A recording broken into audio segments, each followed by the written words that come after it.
But thank you all for being here. We are going to bring on, and we're going to be so late. We're already 2 minutes late. Look at that. We're going to bring on Nathan. I think Nathan has already requested access. Nathan is not. Oh, there he is. Nathan. Nathan, I'm going to bring you on stage now. Go ahead and share your slides. And as soon as you share your slides, I'm going to start your timer. Okay. Can you hear me okay? I can hear you okay. Perfect. Ready when you are. Your slides are not shared, Nathan. Ah.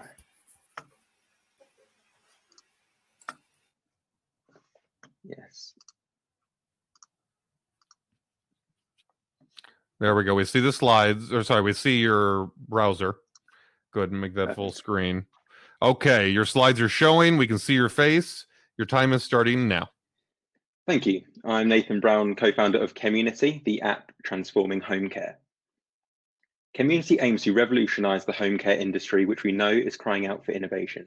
1 in 10 people are carers in the UK, and 3 in 5 people will be carers at some point in their lives. I want to tell you about my grandparents, though, a couple of 80-year-olds living independently in their home of 40 years. They represent the 97% of people that want to grow old in their own homes and not in a care home. However, my grandmother suffers with dementia, and my grandfather lacks mobility and is drained by his caregiving duties. Fortunately, our family is around to help where we can. In fact, their neighbours are also available to help in emergencies, and as members of the local church, there's a whole host of friends, family, and neighbours that are willing to help. But there's currently no platform on the market to coordinate between all of these concerned people. That's why we've built caremmunity, which makes organising care tasks really simple. Members of a care group can chat with each other, as well as create, manage, and assign tasks. They can see who has visited, given medication, taken a caree to the doctors, and who has made their dinner. The app gives reminders of upcoming tasks, notifies the group when tasks are completed, and does all of this in a beautifully designed and functional native app. Our MVP, ready for launch in December, will incorporate these features, and our second launch, due in early 2021, will give care groups access to the caremmunity directory, a database of professional services such as care workers, cleaners, gardeners, and meal preparation services, amongst others. The app will securely connect care groups with these professionals, handling all communications and payments, and will take a 20% fee for mediating the transaction. The caremmunity vision is simple. Build the network of helpers first, and then incorporate the professionals. We're building from the ground up, creating a platform to build a social structure on, with the flexibility and scalability to add in new technologies in the future. The existing market and our competitors traditionally looked professional carers into the home as soon as possible, but in actual fact, the relatively simple tasks they undertake can usually be completed by a family member or friend. And the caree would prefer this because they already have a relationship with that person, and of course, it's completely free. We also want the app to make recommendations based on the data we capture. So instead of just reminding someone to complete a task they've inputted, we would recommend they create the task in the first place, or even create it for them. The platform is designed to appropriately service both technically savvy vulnerable people and those that can't use smartphones. We estimate our total addressable market in the UK to be 7 million people, which we believe is worth £336 million a year. In the US, there are 45 million caregivers. Using the same calculation, our market in the US is worth over $2 billion annually. We're focusing on the UK market for now, but we've designed caremmunity so it's not tied to one country's social care system. Our app truly is a universal solution to a global problem. We're currently partnered with a retailer of products for dementia sufferers selling in the US and UK, a personal alarm company, and a company who provides 50,000 elderly people around the country with weekly fitness sessions. And we're a team of 3 for now. I have a background working on digital projects like this for AXA, the global insurer. Our CTO, Elliot, is head of engineering at a large travel tech company, and our CFO, Amy, is a qualified accountant. We're seeking £150,000 in seed investment, which is SEIS eligible, and that will give us an 18-month runway to find product market fit and to become profitable. COVID-19 has really highlighted a community spirit amongst friends, families, and neighbours, and even complete strangers. People are willing to help. We just need the right platform. Thank you. Amazing. Judges can jump up and put your video and audio on and jump in. And a round of applause from the audience, please. Nathan, we're seeing a lot of feedback. Perfect. Thank you. Nathan, I love the pitch. Very clear, very concise. I love the product as well. I mean, I haven't seen it, but from what I've seen from the visuals, it looks pretty good. I've got a question around the monetization strategy. So you mentioned, I think I saw something like £25, and then you take a 20% cut of £25. So who does the £25 go to? The caregiver? Yeah, so the idea would be that we would connect a care group with a professional carer or cleaner or dog walker or meal preparation service, a service relevant to a vulnerable person, and they would set their own price. They would be an independent person, a bit like an Uber driver or some sort of marketplace person, and we would take a 20% fee regardless of however much they set their price at. So a person would be able to, a care group would be able to say, I would need someone to come in between 2 and 4 to give Uncle Jim his lunch. Can you give me some prices? And they can select the most appropriate person there, and we would take 20% from that. That's the only question I've got around that is, I thought the caregiver was supposed to be somebody that the person that needs the care knows already. So surely there wouldn't be a charge. I don't know. I'm just guessing. So there's a distinct difference between the volunteer caregivers and a professional service. So we're not completely doing away with professionals, because there are going to be instances where it gets to a point where it is required that there's professional help there. So the idea is that we're volunteers first and then professional services second, as opposed to just getting a professional in straight away, which is a lot more expensive. Understood. Perfect. Thank you. Yeah, I would jump in. Nathan, first of all, you are doing a great job. You touched so big and so important topic. I've done some research not long ago, and for instance, in the UK, about aging people is one of the 4 grand challenges UK government set. So it's really hot topic these days. Especially as you mentioned due to COVID. But what I think is missing part in your presentation, from my perspective, that you shared your personal story. That's amazing, and you shared big trend. But I would like to hear something in between. I mean, if you already spoke with your future users, with your customers, with people who will potentially pay money for a service, so would be great to hear about this part. Like, I mean, feedback from potential customers, if I can say that. Yeah, so we've sort of done some idea validation. So I've done sort of initially calls with people like Age UK. They did, during lockdown, they were doing sort of virtual coffee morning. So I spoke to a few elderly people and whether they would prefer carers, professional carers, or friends and family, and whether they think friends and family would be likely to use this. And they were absolutely would much prefer friends and family coming in and looking after them than a carer, but understand that there are times where they may need a carer. So we've done some sort of validation with the care recipient, but then also spoken to people sort of within my family and friends and sort of a wider circle that are all sort of going through this. And whenever I sort of discuss the idea with people, they're always like, yeah, my grandma has got, it's mobility problems at the moment, or yeah, my granddad's got down dementia, or whatever it may be. So there's definitely a demand for this, and we just want to bring it to those people. Nathan, thank you very much for presenting. It was quite nice. I have more like tackling problems, because there are many ways how they're solving this problem now. 1 minute left. Yeah, we'll be quick. The issue which I see is how you're vetting the caregivers. It's not really based on the price, about qualification and the safety of the family, because I believe most people will install this application for their will manage for them the caregivers, and they will really request the vetting process and the security of their family. Yeah. And this is a huge problem. I'm not in UK. This is a huge problem in that region, in Austria where I'm based.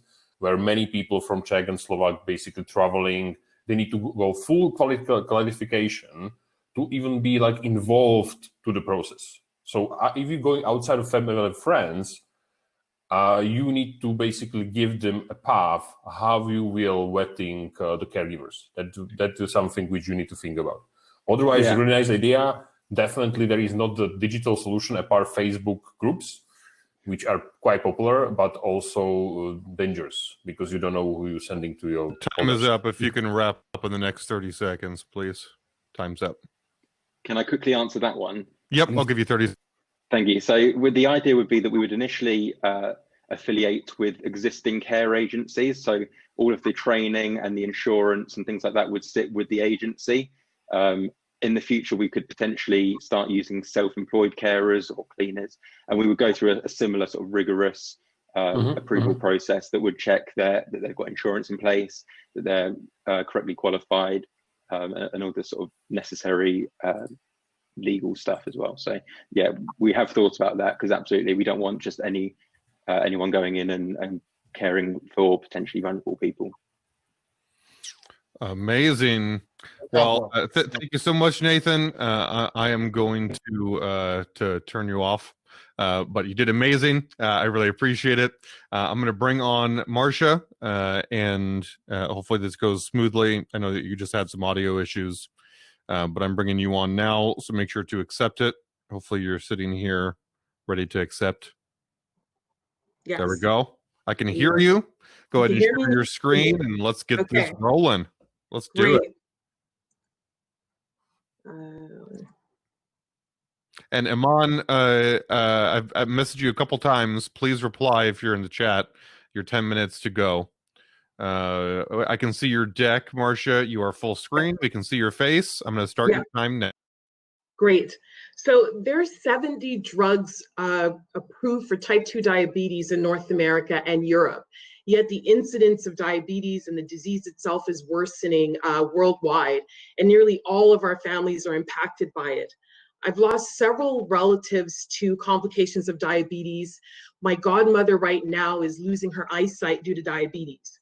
But my father has been able to successfully manage his disease and get his blood sugar under control.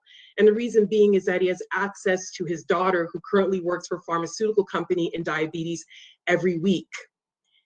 In fact, 67% of patients with chronic diseases believe that they can benefit from some level of personalized support with their therapies, especially those who are taking multiple therapies at once, like my aunt who's on 12 medications. And that with COVID-19, there's an increasing shift towards telemedicine as patients are having fewer and fewer in-person visits with their physicians. And there's a way to address all of the above on a single platform. And this is what Ayuda Health endeavors to do. Ayuda Health is a platform, a telemedicine platform with EMR integration that enables patients to manage their chronic conditions in between physician visits. How this works, patient will register an account either on the desktop or mobile app, and then through their account, they'll have access to an e-diary where they can record their symptoms or their daily readings, such as blood sugar and blood pressure. They can then request an appointment with a physician on demand, either audio or video, and forward or share their e-diary as they see fit with their physician. The physician will consult with the patient, make their recommendations, and if there's a drug to be prescribed, once the patient fills a prescription at the pharmacy, the physician can then trigger what is known as an inter-visit program. This is where the patient can access a nurse and have video calls or audio calls with that nurse for medication coaching, like how to inject their insulin or properly use their inhaler or manage their side effects. And depending on the level of the patient's membership on the program, they could receive this coaching every week. The patient can also receive email and SMS reminders and tips to help them with their medication. And in addition to that, the patient can access online peer support groups. So these channels can be either by disease or by social grouping. So for example, Hispanic patients that are dealing with type 2, and they can have that online peer support that's culturally relevant to help them manage their disease. And then when the patient is ready for the follow-up visit with the physician, they could then repeat the process by forwarding their e-diary report and their activities to the physician so that the physician can have a record of how this patient is managing the disease. Now, previous published studies have shown that this level of personalized care has improved outcomes in chronic diseases such as type 2 diabetes and asthma and COPD. So this platform is basically practicing evidence-based medicine. So the market for telemedicine applications in the United States is currently sitting at 6.6 billion. In both the global and US telemedicine markets, the growth is about 15% per year. 30 and seconds. Even though the landscape for telemedicine applications and on-demand is quite competitive, very few of them are focused on care in between visits. So our team is asking for pre-seed funding in the amount of $650 to build this platform, to make sure that it's compliant with privacy laws, to have a physician advisory board to guide the design, and to help us bring this to market by adding healthcare professionals to the platform. We also want to bring this to the market targeting patients by charging them a monthly membership fee of at least $30 per month, depending on the level of inter-visit support. We also want to create a white label solution as a risk mitigation strategy to market this to healthcare organizations.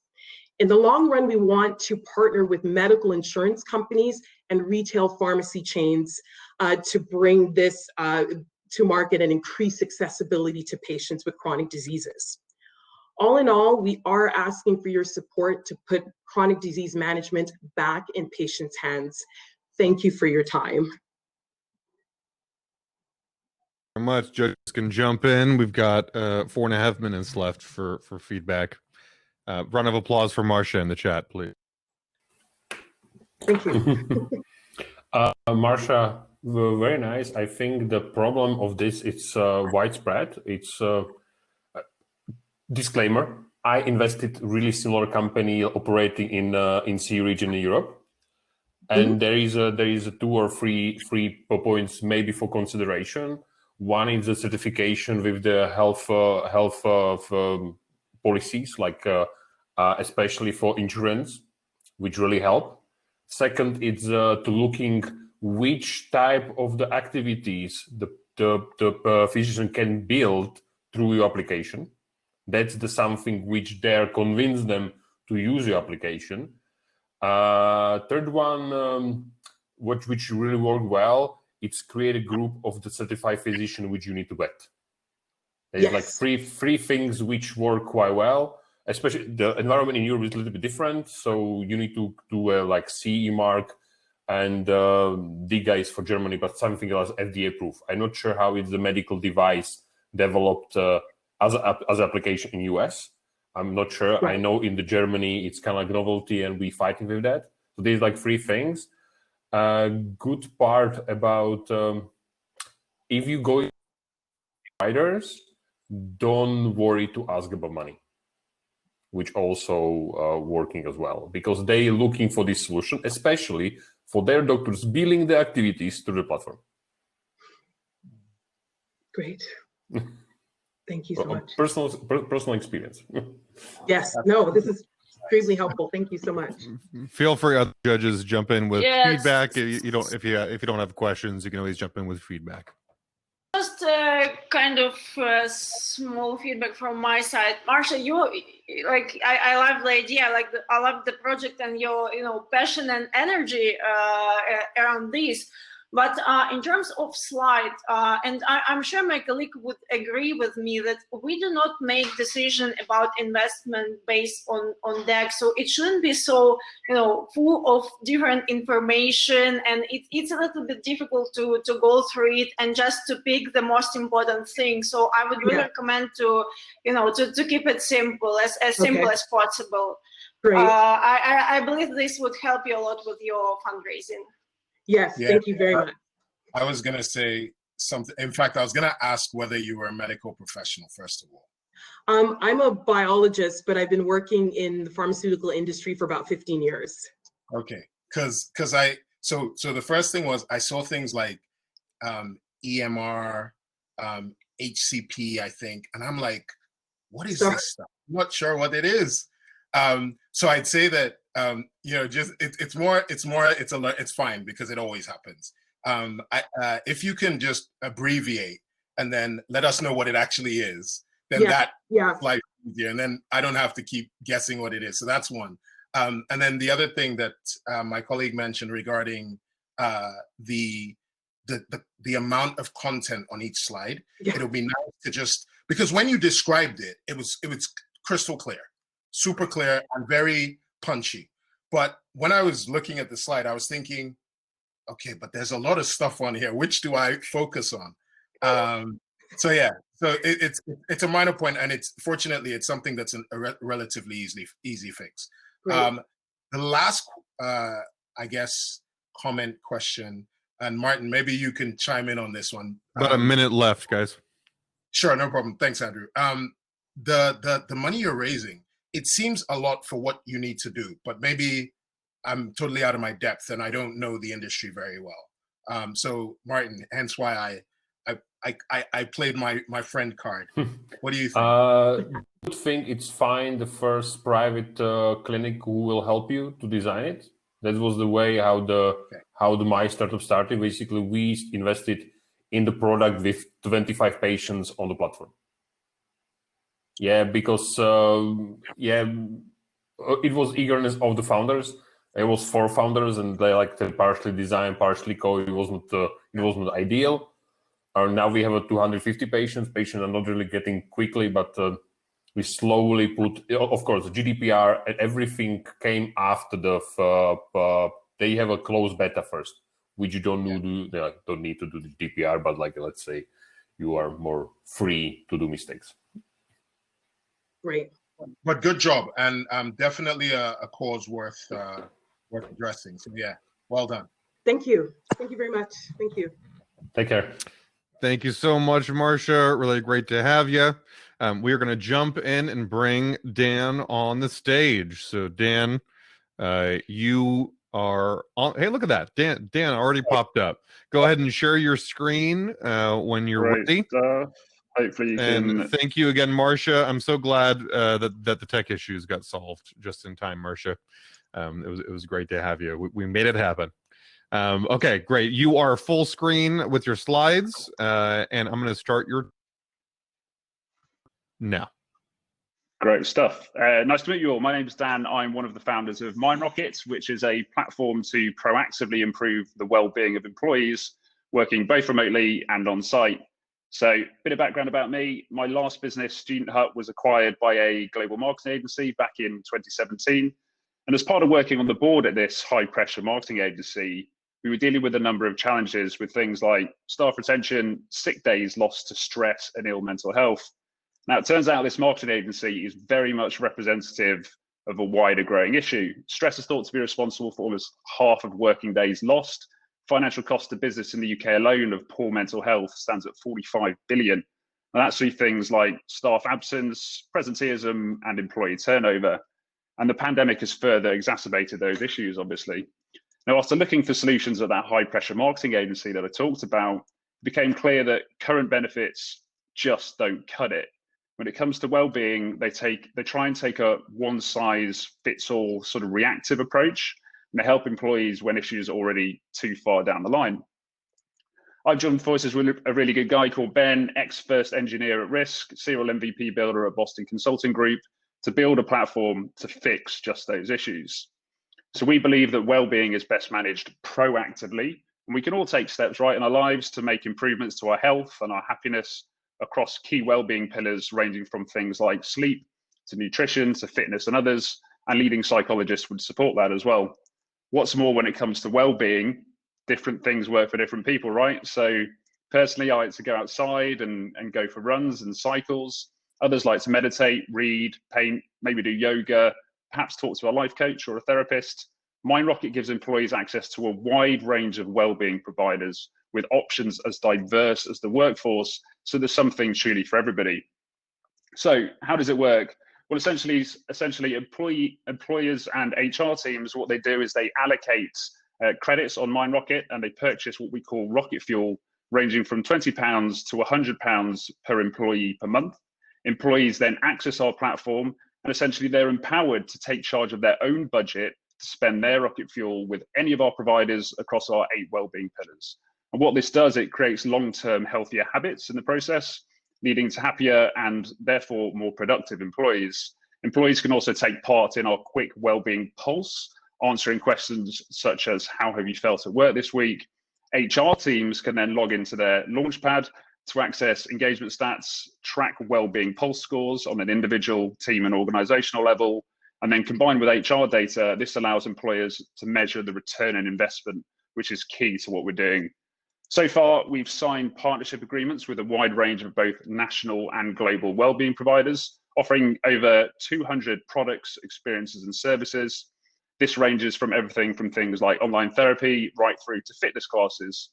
We've negotiated an average discount of 36%. We pass some of that on to the employer to add value, and then we take a 20% commission for MindRocket. So to put that in perspective, for an organization with 1,000 employees with a £30 per person per month budget, this would generate £360,000 in revenue annually and a gross margin of £144,000 annually. By year 1, we expect to achieve 1.1 million in revenue, year 2, 7.3, and 20.9 in year 3. We've just finished a pilot with HelloFresh. We're in talks to roll this out across the organization for their wellbeing platform of choice for 2021. Results are really good. I'm conscious of running out of time, but during the 3-week pilot, 95% of rocket fuel was spent compared to usually under 10% of engagement rate. 100% of employees said they would like to continue to use MindRocket in the future as well. We're ready to build our team to scale MindRocket quickly and aggressively. We're looking to raise £250,000 at a pre-money valuation of 1.25 million. We already have about 100K committed. Hope you're really excited about what we're doing and how we're trying to make a genuine difference. Look forward to your feedback and questions. I will unshare my screen.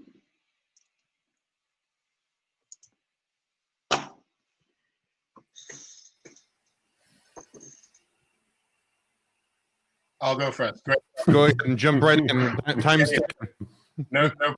We weren't sure whether you wanted to tee it up. no, it's a great job, Dan. I like it. I like 4 minutes is quick. Yeah, it is very quick, but I think you nailed all the right bits. So just so that I'm clear, it's kind of like a subscription service to employers, and that gives the employees access to a marketplace of different providers who basically offer their services for things to do with mental well-being. Right? Absolutely spot on. That's exactly right. And all of our providers are curated to fit in with our mission of what we're trying to achieve. So they're all vetted so that, they all support our goal of improving both mental and physical well-being. Okay. But then the cost of the service from the provider, then the employees get a discount, right? So the employees essentially get the budget paid for by the employer. So the employer would allocate, as an example, £30 for each employee per month. Yeah. Then the employees log in and they can spend that budget with whoever they want. It's cheaper for the employer than if they went directly to one of our providers because we've negotiated a discount with each of those providers. So that's like an added value for the employer. So we obviously take care of the administration of all the bookings and they get it at a discount as well. Pay nothing, right? They pay nothing. They do have the ability to actually top up their accounts if they so choose, if they run out of budget and they want to purchase extra things. But yeah, they pay nothing.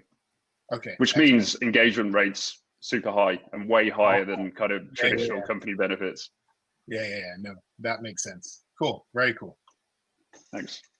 Yeah, Dan, thank you very much for your presentation. I have a question regarding your customers. Sorry if I missed it in the presentation itself, but do you have already paying customers or you just pilots at this stage? Yeah, so we've done a pilot. It was a paid-for pilot by the employer. So we ran it for 4 weeks and then they basically allocated budget to that to test it as part of a team. And then the feedback was really good. So now we're in the process of rolling that out across hopefully 3 offices that they have in the UK initially, and then we're going to do that for all of 2021, which we're super excited about. So we're getting ready to scale up for that. So we've got everything in place. And how many people, sorry, Martin, I know I can see you're about to ask the question. How many people did you run it for, and how many people are you scaling it to, given the anchor client, the main client? Well, so for this first client, it kind of depends what they want to do. So we're still in ongoing discussions as to exactly how much that will be. I'm a little bit conscious as we're going on YouTube, so I'm not sure how much I can share in terms of their exact plans. But the initial pilot that we ran was essentially with 20 different employees. And then we've got other employers in the pipeline as well. So I went very quickly on the revenue slide, but the revenue is essentially a function of the number of users that we have. And then you can see how many users we anticipate to get in 2021. Okay, then I have one quick question. What are you expecting the sales process of the onboarding of employers? Because I need the space of HR, it's 100 years behind us usually, and I'm quite struggling to see a really clear USP, because you're basically saying I'm giving you the same services but shinier, and the people can know how much I as employer paying for your services. Unfortunately, that's what I see. So you make it nicer, you maybe give the people more the freedom to spend, but in terms of the big organization like Google, Apple, and all these guys who basically give any perks to their employees, I will see basically no difference. So what you will say to Google to switch to you? Yes, I mean, I certainly wouldn't describe us as a perks-based platform. So, yeah, so sorry, I'm really like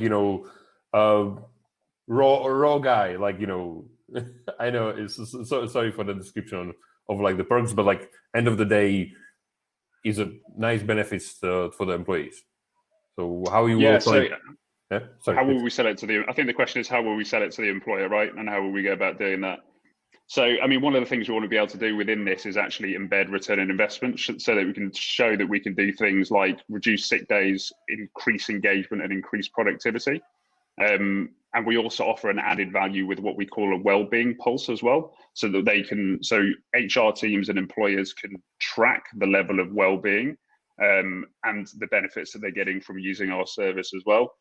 We're quite unique in the system that we're doing as well, the fact that it's a credit-based system, and then employees get credit to spend on something that's going to work for them. I think that's one of the problems with kind of more reactive systems or reactive benefits. They assume that everybody likes the gym, for example, and then they have pretty low engagement rates as a result of that. Whereas the idea of this is that they've got that flexibility to spend their credits with all of our providers.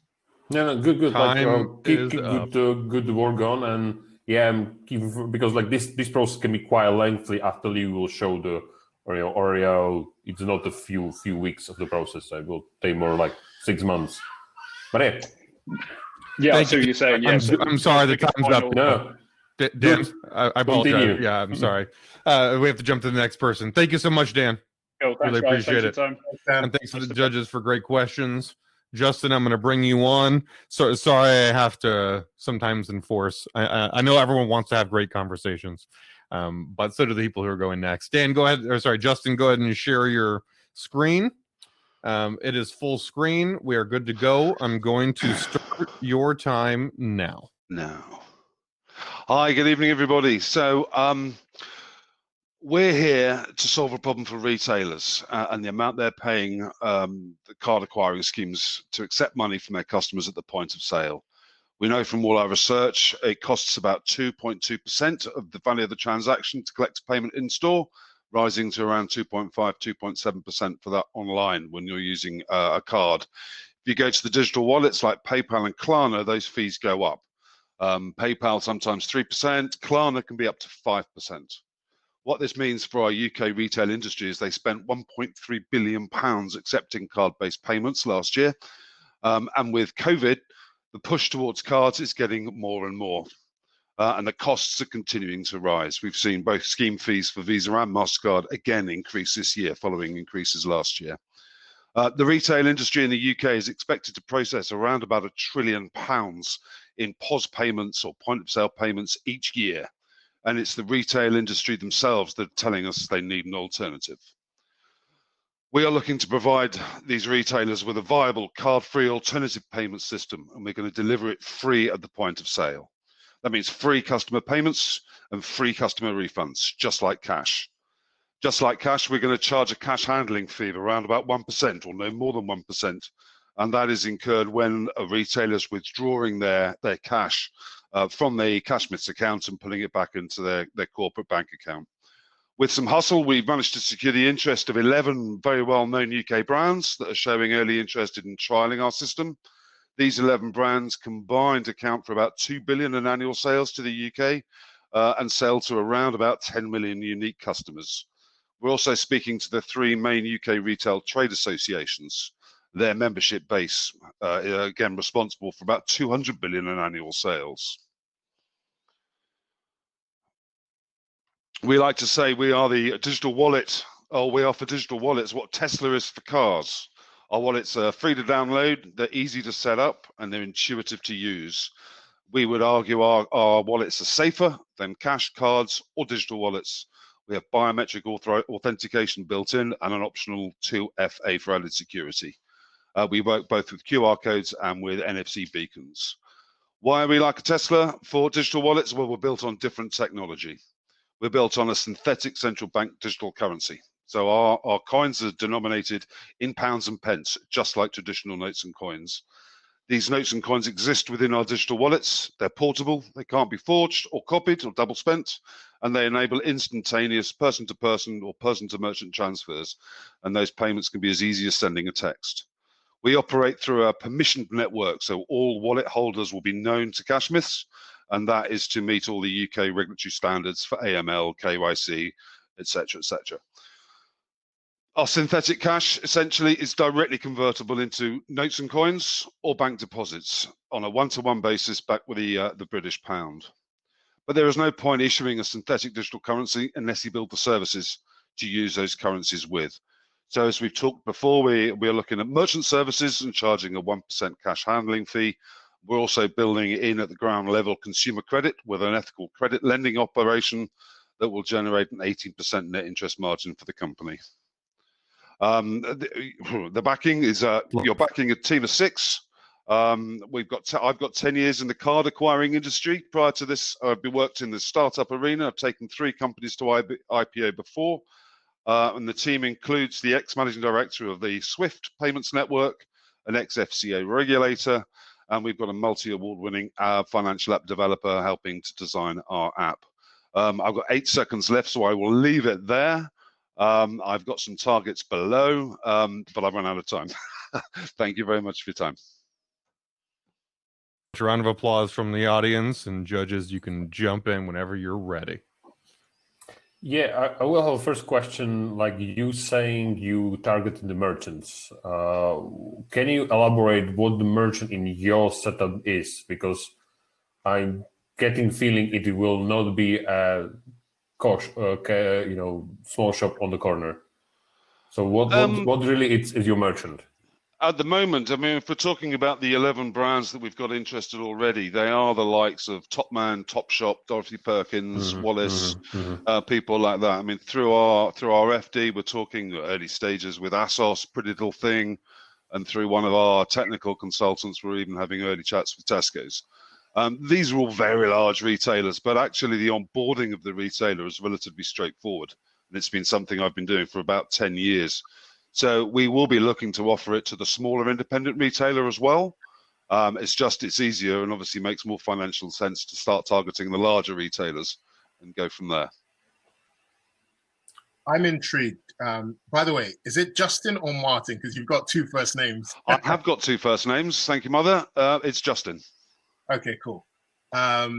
So just so that I'm clear, you only make money as Cashsmiths if the retailer withdraws money, as in converts it from digital to physical. Is that right? Yes, that's okay. Exactly. That's withdrawing it. We could do it on a per transaction basis, but we thought it was actually far more compelling to say, we'll give you free refunds as well as free transfers, free payments, and we'll charge you the fee just like they do for normal cash when you come to cash it out. Justin, could you stop your screen share so everyone can see all of the speakers, all of the panelists? Thanks. So if you, I know it's probably not going to happen, but what if they never withdraw any money? Then you'll never make any revenue. Not potentially on the merchant services, but we can't see that happening for many, many, many years to come. One thing we did talk about is into the future as well, would bring in other currencies. So we'd obviously make a Forex margin if someone were to convert from pounds into euros, dollars, yen. Okay, once we've done it correctly in pounds, it's very easy then to replicate the model for other currencies. But actually, if you look at our financial model, it's the consumer credit part which generates more money at an 18% net interest margin. If you like the 1% merchant fees are the risk-free money, and then obviously we get the 18% on the consumer credit, which has obviously associated risks with it. Okay, cool, very cool. Yeah, just quick feedback from my side. Well, no, probably I shouldn't tell you this, but I have some concerns about 20% at seed round, because it's likely that you will have more investors at the later stage. I assume you still want to keep some stake in your company, so probably it's too high for this round. And just, in my opinion, just maybe think twice about this. I've got to give early stage investors some return for their risk. It's not my first rodeo, so I know we can do options and things going forward for hitting various targets. I mean, at the moment, I own 100% of a pie. My co-founders have got between them, they've got 10% options. So it's the first opportunity to join. Yes, there will be further follow-on rounds. So we're forecasting really the next round in about 1 year's time, 9 months to 1 year. We target a pre-money valuation of about 10 million, which should give you a 5 times return. If you look at our 3-year targets, we'd like to be doing 800 million in transactions inside 3 years. With the consumer credit offering, that should generate an EBITDA of about 24 million. On those kind of metrics, we'd hope we'd get an IPO with a PE valuation of around 10 just times, a warning, which would bring you at 240. Just a warning, just so Martin has time. There's less than a minute left, and Martin looks really concerned, so I wanted to give you time to reply. It sounds like Justin doesn't agree, and he thinks 20% is fair, so it's okay. She was giving the feedback. You can accept it or not. I'm happy to negotiate. I've got to put something in. I'd love to hear why Martin looks so concerned. I've never seen him look this concerned before. Yeah, I unfortunately see many businesses like that who try to go this market. It's really hard. The big guys will rather copy you than buy you and work with you. Experience, we have a few of those in the CE region, and they basically just take investments, not generate profit, associated with banks, and sold the technology to the bank. And unfortunately, no one's happy. Unfortunately, because it's simple and it's sexy. And I don't see a huge technological unfair advantage, because end of the day, what you describe, it's already known. It can be easily to build. You probably can leverage it by your network, but that will probably stay just in UK. So unfortunately, I don't see really unfair advantage apart from your experience. Yeah, that's I believe you have a. Yeah, and the team, but I don't see the business model which will win. I mean, even so, because 1%, if you go to PSD2 license, you will never go that fast to like the 1%. You will earn no money. Like PSD2 in the Europe will already. That's just that thing will cost you 1% of the money. 1% is not a huge amount. I'd agree with that, and that's why we need to build the other services on top. And the consumer credit is the first one to come along, because that's really. Unfortunately, we're very out of time. I gave some extra time as well. But feel free to connect offline. I think Martin could give some great advice. What I'm hearing at the end, especially, is you need to make your unfair advantage crystal clear, because there's lots of competition. So making that unfair advantage very clear, and I'm sure Martin would be willing to connect offline and help you with that and give some of that advice. No problem. Thank you, everyone. Okay. Thank you so much, Justin. Really appreciate you. Thank you, judges. Rob, I'm bringing you on now. Thank you for the presentation. Justin, Rob, you just came on camera. It's cutting off a little bit at the top of your head. Go ahead and share your screen. Perfect. There we go. Go ahead and Hi, share everybody. your screen. Sorry to cut off the top of my head, the shiny No, it's okay. part I of just me. wanted you to know. I can see your screen. It's not full screen yet. Now it's full screen. Okay, great. I'm going to start your time. Great to meet everybody. My name is Rob. I'm the founder of PayDock. PayDock is solving a very substantial issue faced by global sophisticated B2B merchants, large tier one retailers, and not-for-profits. We came up out of the payment space. I've been in the payment space for about 15 years plus right now. And what we learned is that merchants are lost. They're tired of the surprises. They're spending too much and receiving too little, but they don't know where to start and how to win. And in fact, the intelligence that we have back from the market, and in fact, it's our customers' feedback as well, is that between 3 and 4% of profit is left behind. What reason for this? Well, we've got 4 big reasons. First is commoditization. How do you tell the difference between ADN, Rapid, Stripe, Braintree, Fiserv, .net? Who knows what's coming out? What's the differentiation? How can you tell? You know, everything on the label's the same. The merchants are lost. They don't know where to start. The only thing left to compete on is price. Then you got B2C fintechs. Every 5 minutes, there's a new alternative payment method. There's a new wallet. There's a new buy now, pay later. How can you embrace all of these when you're busy integrating gateways all day long? You don't know really what the differences are. You want to be able to experiment with them, but you don't want to get trapped in a corner either. So we've got commoditization, we've got B2C fintechs, regulation compliance is getting more expensive by the day. And then we've got sophisticated value adds entering the market. So we've got fraud, anti-money laundering, know your customer, insight tools, accounting packages. How do we extract the value out of a sophisticated payments ecosystem, capitalize on these value adds and make it all work? This is not just our knowledge. Payments fragmentation is regarded as a new normal. And this concept of needing an orchestration platform has been really hitting the market hard for the last 1.5 years. We've been quietly under the radar for about 3 years now.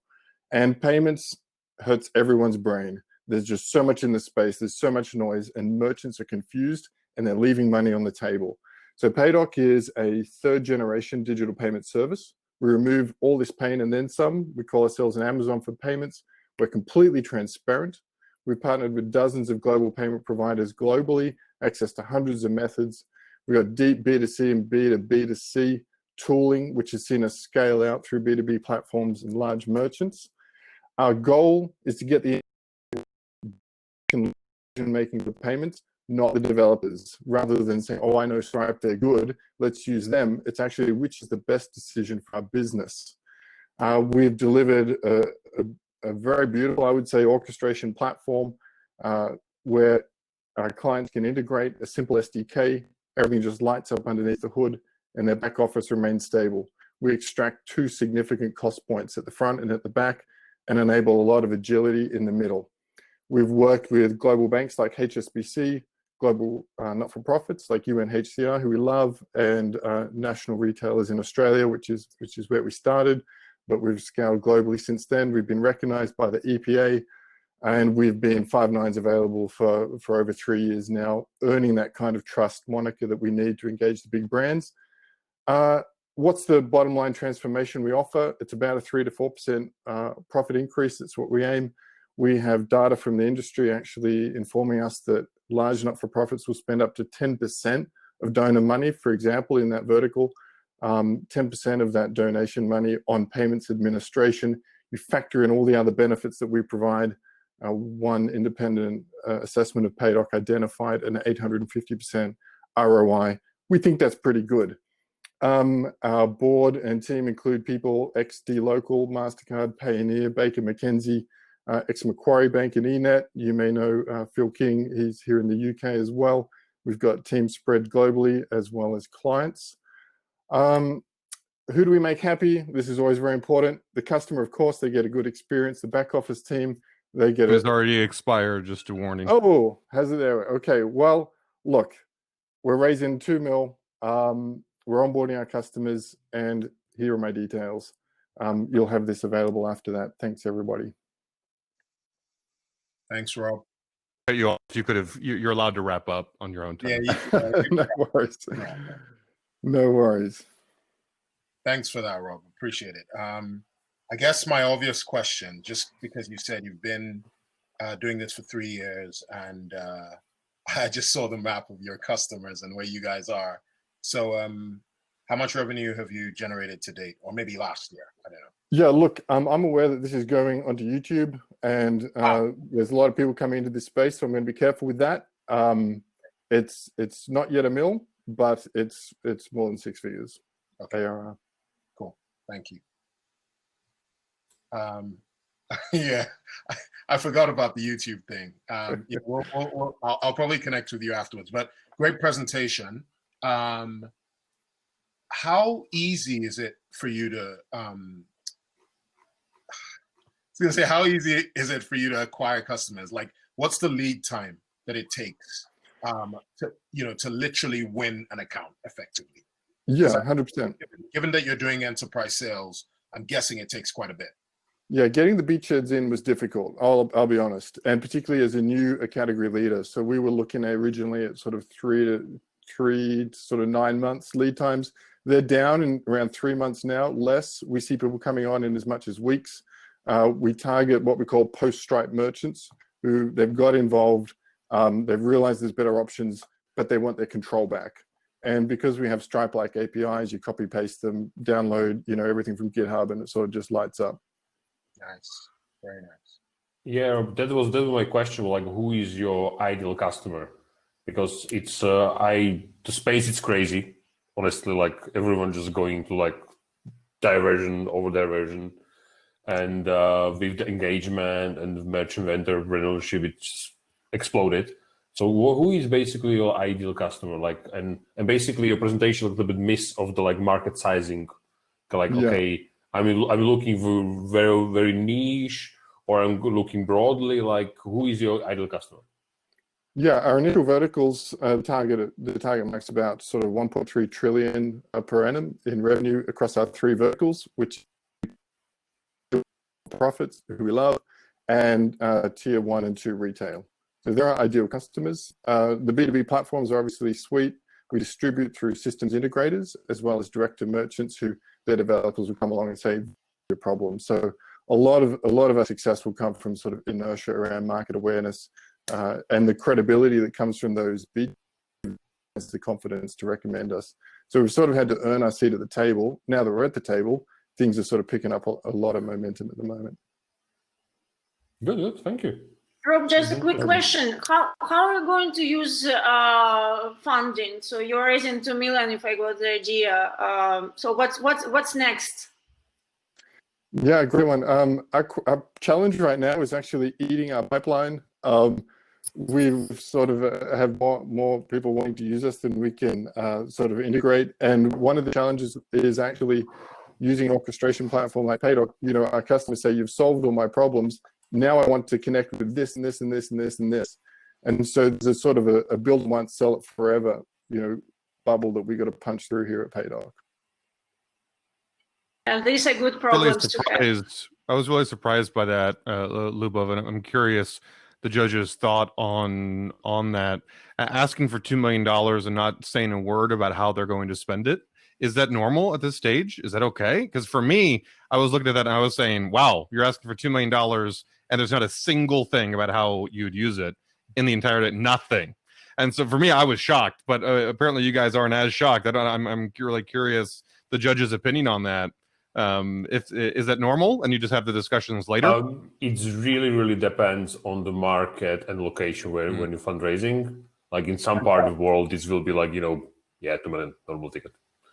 And in parts will be like, not gonna happen. Like, don't fundraise in CE 2 million. Like, that's Series A for us.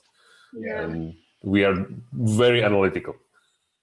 And again, a deck is just a good chance to start conversation. So we will ask these questions later. So yeah, you just have to be ready for these questions.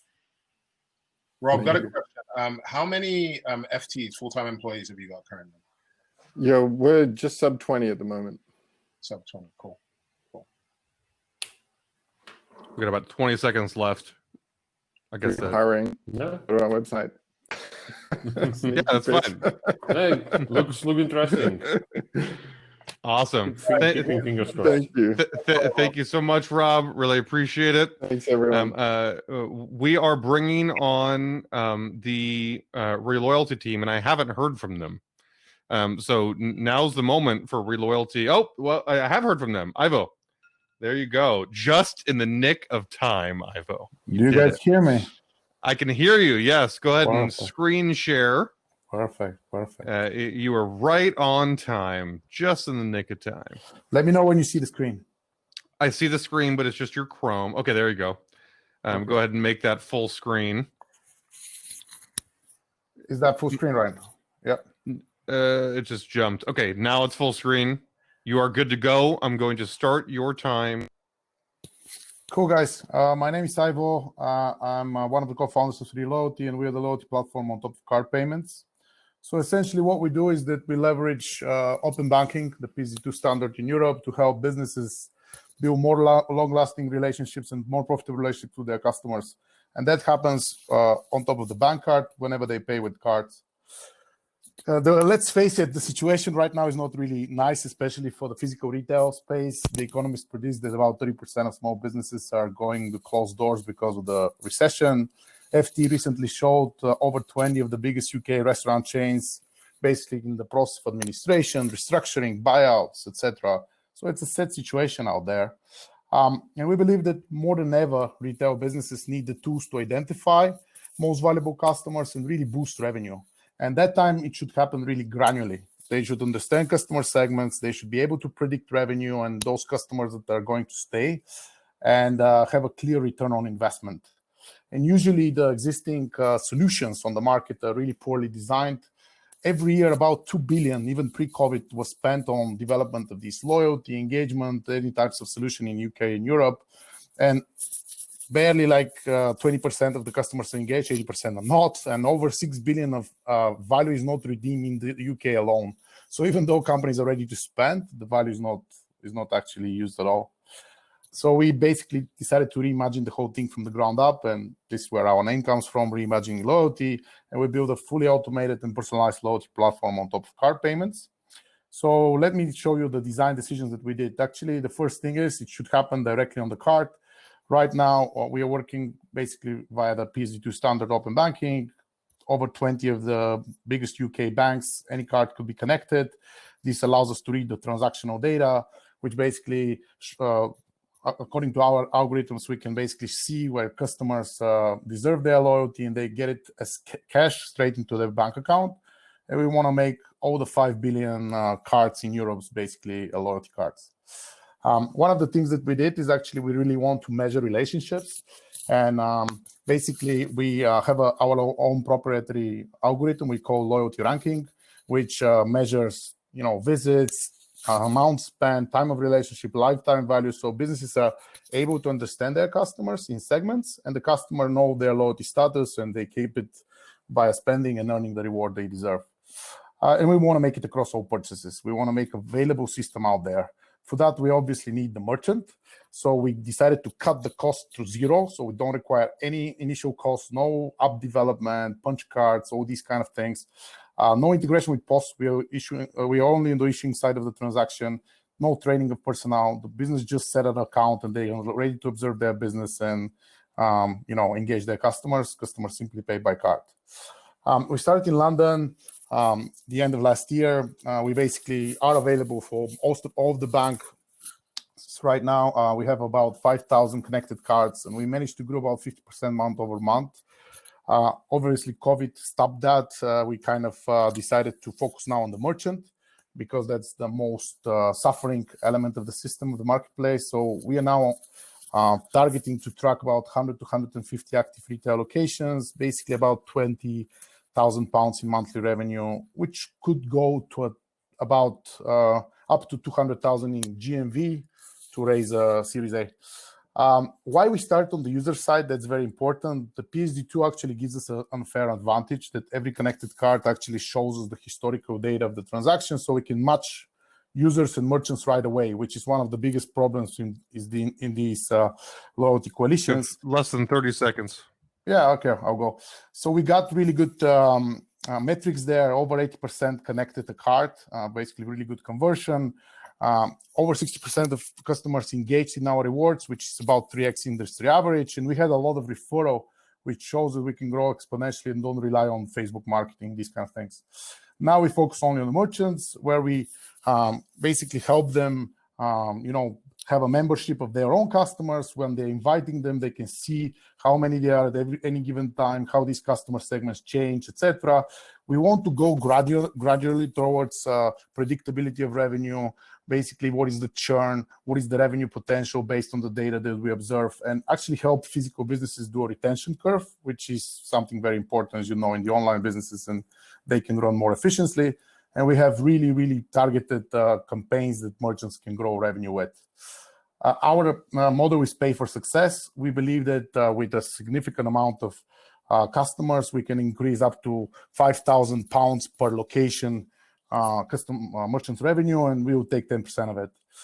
We have a team of people who done a lot of startups, entrepreneurship activity. Minute over your time, just so you're aware. Yeah, I'm almost done. So basically, I was in Groupon doing loyalty. My co-founders were in companies like Fidor, First Challenging Bank. We have amazing developers. We raised £500,000 from angel investors who basically build a collective value of over $1 billion. And now we are already closing our bridge round of £450,000, which is 70% committed. If somebody's interested, we can talk. But we want to start conversations for about £2 million to close next year, Q3, Q2 maybe. We are really interested in people with strategic experience in retail, marketplaces, and network effects, these kind of things. With that, I thank you. Welcome more questions, and these are my details. Thank you very much. Judges, we've got 3 minutes left. Surefire. I like it, Ivo. By the way, I like the concept. I love the fact that someone's addressing this loyalty problem, because it is a problem. So inefficient shit. Kudos to that. I'm actually quite intrigued with how is it that you connect to the card as in. Ivo, can you turn your screen off so we can see the other judges? Oh, yep. Sorry. Okay. Yeah, so you connect to the customer's card, right? You connect the account actually, and then you can pull the data you need, but we only take transactional data right now, but we can take more things as well. Yeah, just wanted to make sure. And you kind of, I suppose in a way, you kind of integrate all the different companies that or retailers that they shop at. Yeah. Which inform them of how to get loyalty from those retailers. Is that right? Yes, absolutely. Got it. Cool. I just wanted to be clear. That's me done. Bob, you look like you want to ask.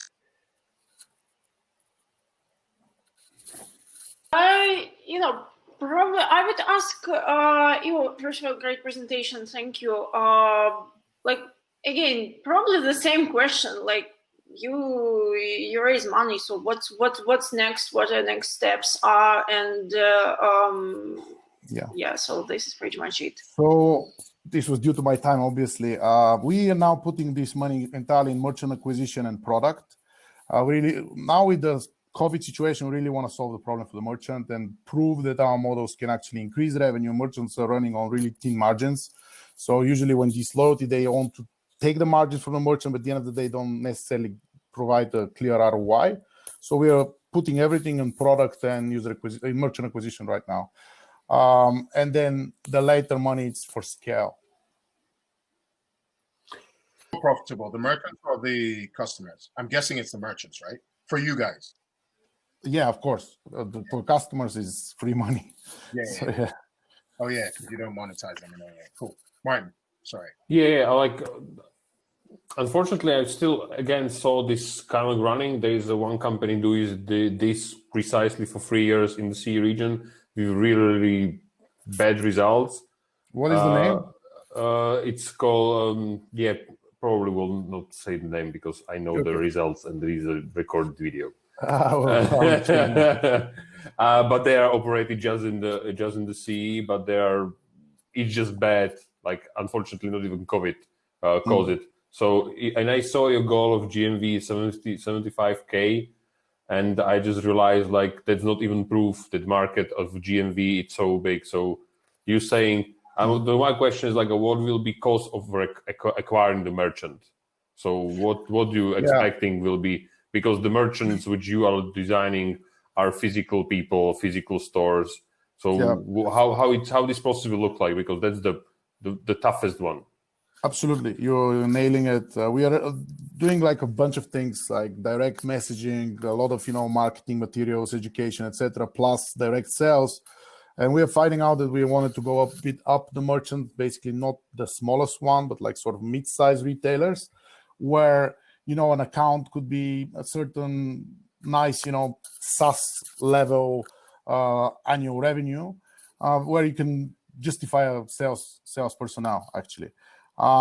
With the merchants, one of the best things is the data, because the more data you get, it's a strong network effect. The more you can get a case study that you can bring the revenue up. And that's how we want to sell more and more. Obviously, for that, we'll require data. The GMV of 75K is just where we want to get with these small bridge rounds. Because with one middle merchant, you will get this in 1 week. If they have proper setup, the loyalty system. Depends how you count GMV though, because we measure every transactional data, so it will be really every transactional data when your loyalty is applied. Yes, of course, which requires you to get at least maybe 3-4 transactions per customer to get something on a reward size to measure the GMV. I'll be happy to talk to you. No, they're happy. By the way, I designed the loyalty system for one of the biggest merchants in the UK. We're out of time now, gentlemen. I apologize. Let's chat. Sure. But feel free. Yeah, you can jump at the networking, and it's very easy. Like I described earlier in the evening, you can click the people tab, and if you plan for it in the chat, you can click a person, send them a private video chat. Obviously, Martin's still on stage right now, so we can't do that immediately. But feel free to plan that in the chat together, and you guys can even do a video call during the networking.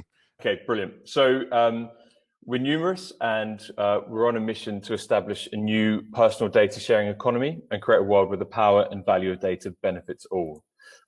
So the problem is consumers don't have any control over their personal data, and they don't receive their fair share of its value.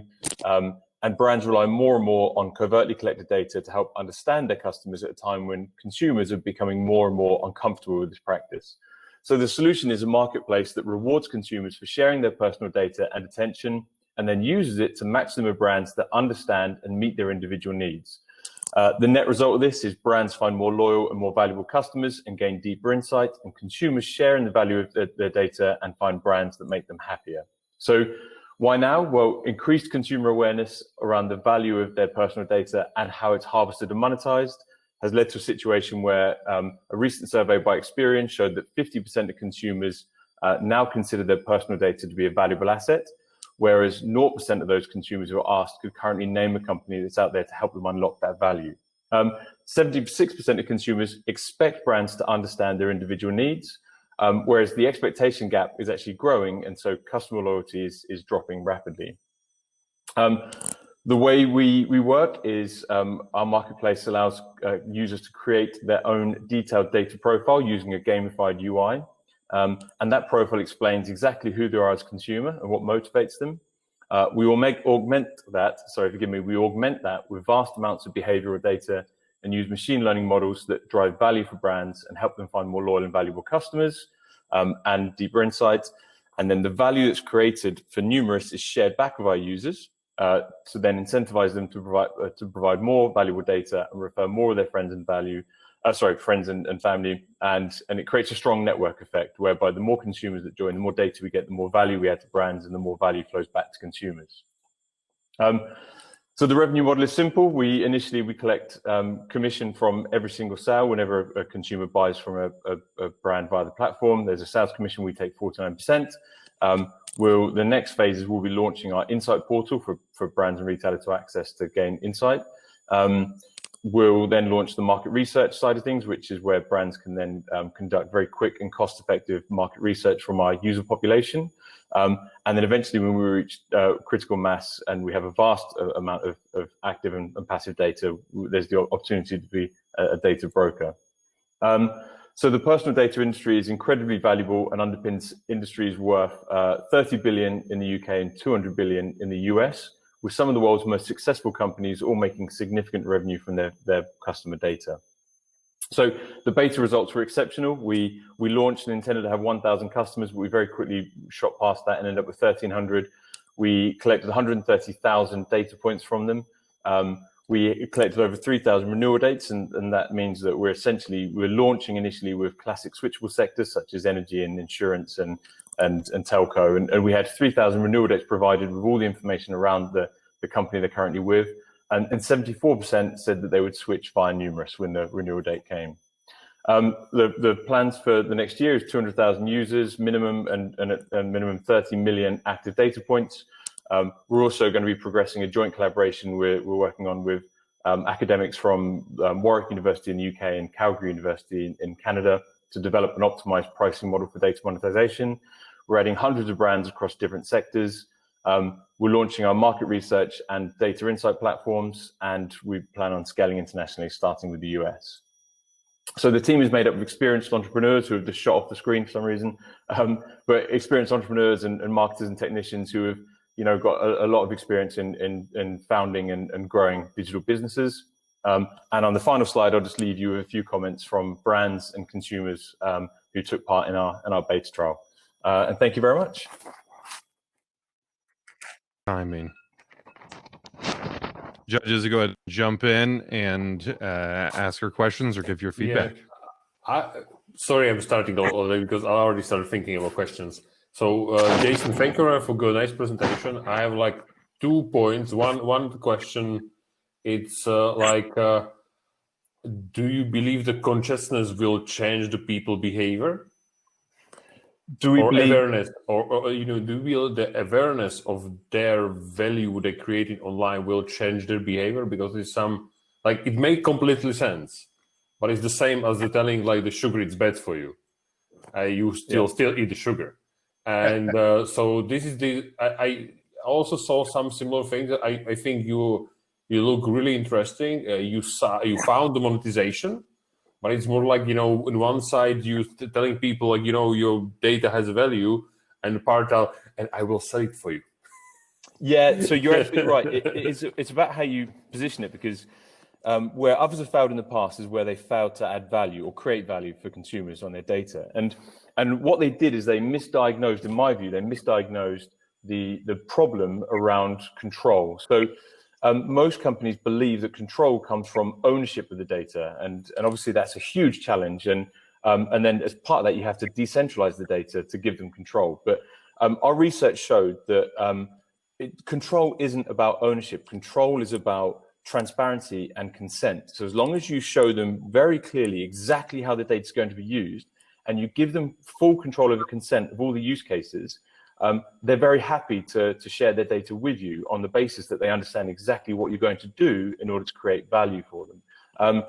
And we firmly believe, especially based on the feedback we've had from all the users that used it, that behaviors will definitely change, because there's so many ways they can make money from their data. There's the kind of the passive participation where they just give us their data and they don't really have to do anything else other than just wait for the value to flow back to them. And there's the active value where they can actively participate in things like market research and switching utilities and buying products, and then they'll receive value there. And the monetization model we're creating very quickly is it's an optimal way of getting the maximum value out of data while protecting its integrity and the consumer's anonymity. And building in a compensation model that allows them to see exactly every single use case that is being used to create that value, and see with a high degree of confidence what they're likely to earn over the next year or 2 years. So this is a really big part of what we're doing, this collaboration. It looked interesting. Just a quick question: how many people who you have in your beta testing, or how big the group was? Sorry, forgive me. Would you mind repeating the question? Yeah. So how many people do you have in your beta testing? Oh, so in the beta testing, we had we intended to get 1,000. We went over too quickly. We ended up with 1,300, and then we've just closed a funding round, and we're now preparing for launch off the back of that. Okay, we've just been implementing a load of changes. Cool. I was going to say, you seem like you're doing a lot. There's the US thing, there's the monetization. Yeah, well, pivoting products, there's fundraising. How many are you guys in the team? So there's 7 full-time employees, and we've very diligently brought together a group of people who are very experienced and are helping us in lots of different areas. The international expansion is so our plan is to obviously get a firm foothold in the UK first, but then start launching just a few small tests in the US, just so that we can validate the market fit over there as well, as opposed to kind of trying to commit. Once we scale the platform, there's very few barriers, that for entry into other territories. So it's really just a case of testing out a few services like market research and insights before committing really heavily. Cool. Thank you. Yeah. So a couple of words from me, like. And I've seen this scene in previous presentations as well. Jason, you are at the relatively early stage, and when you say that your market is US and the UK, it's like 2 completely different worlds and 2 different markets. And in other presentations, I've seen like US and EU, it's even worse. Like you should be really focused, especially at the very beginning, and build your go-to-market very carefully, keeping your focus market in mind. So yeah, just my feedback. I appreciate the feedback, and I agree with you completely. And so what we really want to do over the next year is focus on trying to validate the opportunity in the US, as opposed to trying to kind of crack the US. So I agree with you completely that we really need to get market leader status in the UK, or category leader status in the UK first. But in the meantime, we do want to start making some headway into validating the potential market over there, in the same way that we spent quite a lot of time carefully validating the market here before we really committed. Andrew, is that time up? Hey, you heard it. That is correct. Time ran out. Jason, thank you so much. I'm glad that we were able to get this to work. Can I make a final note just to apologize for the technical issues? I've done this before on Meet Founders, and we even had a practice today, and it worked perfectly. And I don't know what the gods were conspiring against me today, so apologies for that. But thanks for your time. No worries. It is okay. You're all good, Jason. And I was going to say, Jason has a team of 7 full-time people, and plus he counts as 3. So, they're making cool things happen. Next we have Anup. Anup, go ahead and share your screen, so we can get that rolling. Absolutely. Perfect. I see Chrome right now. I don't see the pitch deck, just FYI. See the pitch deck? Yep, I can see it. Go ahead and make that full screen.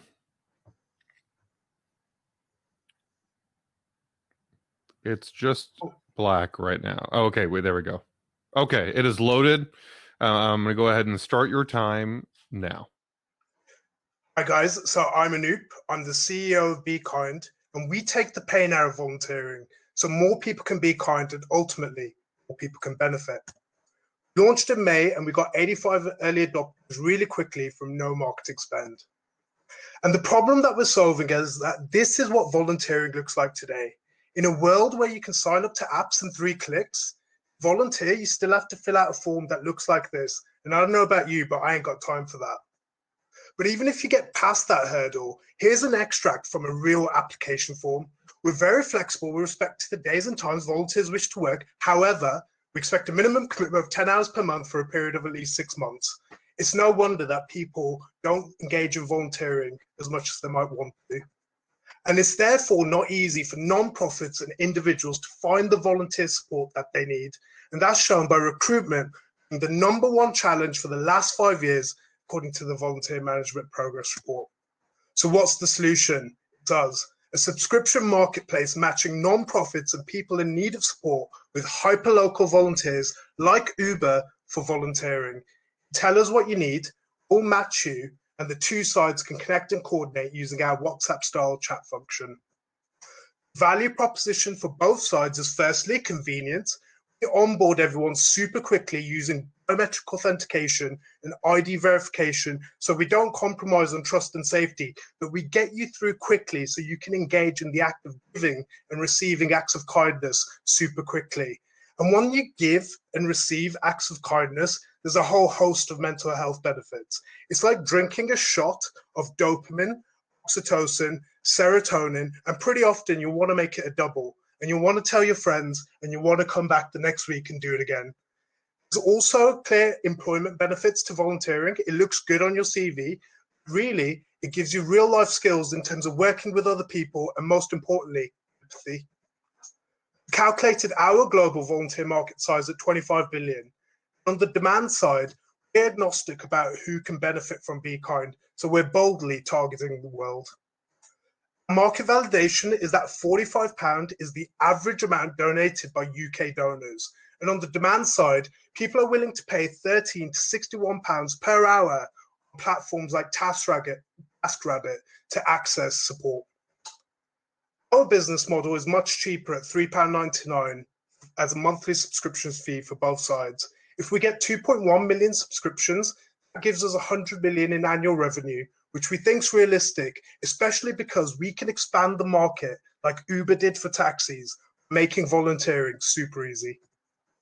A unique insight is firstly the mental health benefits, which I've talked about, but secondly, the mental health benefits haven't been marketed well.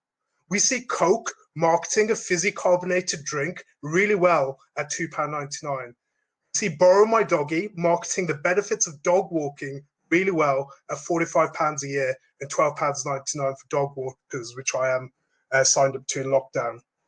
But we think that if you bottle the mental health benefits of volunteering, give it the right packaging, a lot of people will be willing to pay to access it. That's linked with our second unique insight, which is our business model. We're asking beneficiaries to pay £3.99, take shame out of the equation, which is one of the biggest barriers for people to ask for help. They don't want to be seen to be asking for help. But we also recognize that a lot of people might genuinely struggle to pay. So we're working on access through subsidies. The competitive advantages, firstly, this market doesn't exist in the same way that taxis online didn't exist before Uber came along, and in the same way peer-to-peer rental for homes didn't exist before Airbnb came along, and they both blitzscaled. But really, our biggest competitive advantage is our brand. People love just our so name. you know. Sorry? Time's up, just so you know, but you're welcome to finish up. Cool. People love our name and our logo. Ask is for 500k, majority of marketing and product and operations. We think he'll give 1.8 million in the first year based on 33% month-on-month growth, which will, if you carry on, 54 million in year 2. Not seeing major players in this space. As part of the team, we've both got incredible backgrounds and we've worked together before on a previous startup. And North Star is 50 million acts of kindness. If we focus on this above all else, we think everything else will fall into space. But we're looking for the right investor to help us get there quicker. Thank you. Thank you very much, Anup. Just a quick question from my side. So where you are at the moment, guys, so what's already done? So what have we already done? Yeah. So we've launched I would call sophisticated beta version. It's got biometric authentication, ID verification, and a secure payment solution. We've tested it with 85 early adopters. So that's a summary of where we've got to so far. Yeah, got it. Thank you. The delivery was spot on. I think, you mentioned something about your brand. Can you hear me okay, by the way? Yeah, I'm just upping my volume, sorry. Yes, thank you. Cool. I'll up mine as well. So I was saying that you mentioned something about your brand. I'd love a more brandy, pitchy type version of your deck. It was okay. Yeah. But given that you said your brand is core to your value proposition, I think that needs to come out a little bit more in the deck. But the delivery was spot on, flawless, pretty much. What happened to the last startup? Actually, I'm intrigued. So the last startup was based around a similar marketplace sharing economy idea, based around parcels. And then when coronavirus hit, it basically meant that people didn't need it because everyone was going to be at home. So I got that eureka moment. Well, why don't we just apply this to help in the current situation? And then I did that. I realized I was solving a problem that I had as a lawyer. And then like slowly you start thinking, whoa, this can be more than just about helping people with shopping. And then I fell in love with the idea more and more. And that's how we've kind of expanded in what we're doing. That's cool. I think you should also say that when you're pitching, by the way. Yeah, I ran out of time. It was all, I had much more to say, but yeah. That's fair enough. That's fair enough. But yeah, that's all from me because I need to give Martin some time. And then if there's... No. I just like, I think it was really nice. I don't have like so much like the questions, like more like the straightforward, like you probably will focusing more like impact investor in this thing. And it's really good to envision your ESG points because this is something where impact investor measure. So the well-being, kindness, gamification for your end user, gamification for the engager. This is something which ESG is a hot topic, and many impact investors kind of, if they getting money from LPs, they need to come up report. It really helps them to understand like where you fit to them and how they can help you. I agree. So that's an awesome point, which we've thought about quite a lot. So I've come up with what I call the Kind Stars League table. And so we're building out our impact metrics, but we document the acts of kindness, number of hours, and also the contributions on the beneficiary side. Definitely use ESG, environmental sustainable governance rating. Yeah. It's great to describe how they, and it's quite really nicely touched with the impact investing. And there is many funds who are happy to contribute to that because, of course, if you are invested by impact investor, you still make the revenue, but there is a second also milestone to meet. Like a social dividend, basically. Yes. That was really nice. Thank you. Thank you. I know the only other thing I will say is, oh yeah, go-to-market. What's your go-to-market? Like, how do you plan on getting a lot of people on the platform? Absolutely. Brilliant question. And that's what I'm working on right now. So I've identified that our most likely volunteers are students, millennials, and Gen Z. So we've already partnered with Greenwich University to be their official CSR partner. So their students can volunteer through Be Kind. And then on the flip side, on the demand side, we're also partnering with nonprofits and charities within the local area.